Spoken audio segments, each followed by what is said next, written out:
¿Sí? Bueno, buenos días a todos y todas. Gracias por acudir a esta rueda de prensa. Una rueda de prensa en la que vamos a hablar de un modo u otro de cambio climático.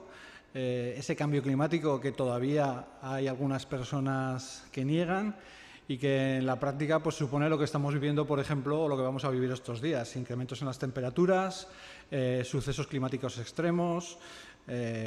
Estamos empezando la primera ola de calor del verano. O se prevén temperaturas para este fin de semana superiores a los 40 grados y tenemos que tener muy claro además y ser muy conscientes de que estas olas climáticas y estas altas temperaturas afectan sobre todo a las personas más vulnerables, a las personas con menos recursos para poder afrontar estas olas de calor. Hoy precisamente se publicaba en el periódico una noticia que hablaba cómo 200.000 hogares aragoneses no podían enfriar sus domicilios, no tenían ningún sistema para poder enfriar sus domicilios, lo que suponía un 19%, casi un 20% de incremento respecto a otros años.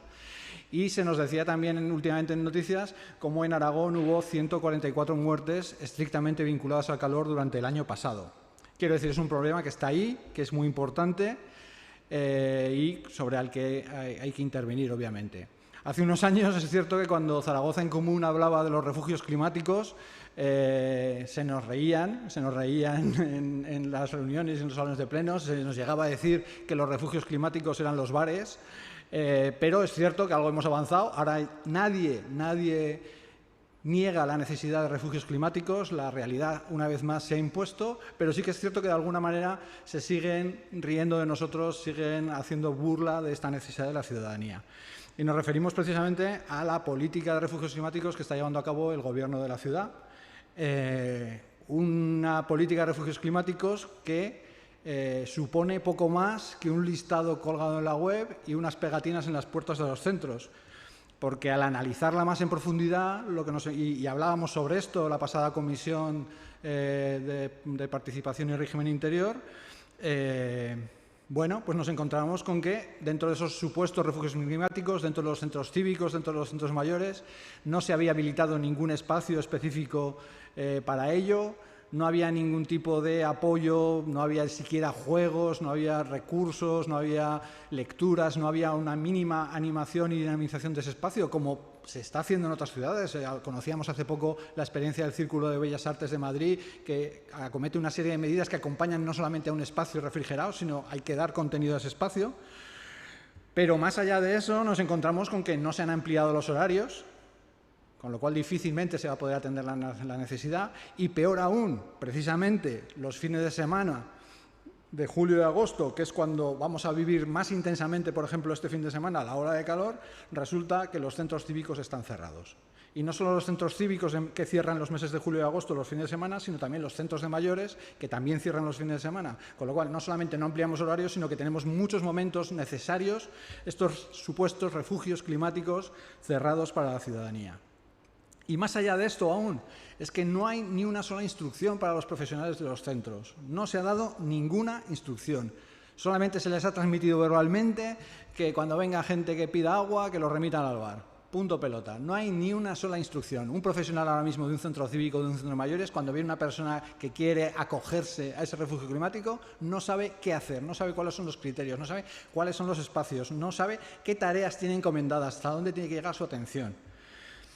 Por eso queremos que de una vez por todas este Gobierno se tome en serio lo que está sucediendo con el cambio climático, que no haga como el resto de políticas medioambientales y políticas sociales, que se quedan con una etiqueta que es el nombre y la vacían absolutamente de contenido, y que realmente dé contenido, que no sean una marca vacía, tras la cual no hay nada, tras la cual solamente hay una pegatina que se pone en la puerta de un centro.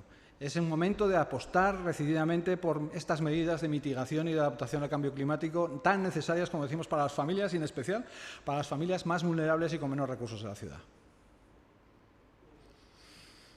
No sé si hay alguna pregunta. ¿No? Pues muchas gracias y no paséis mucho calor.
que estas 1000 hogares ahora pues están. No sabe que no haga como el resto de políticas medioambientales y políticas sociales que se quedan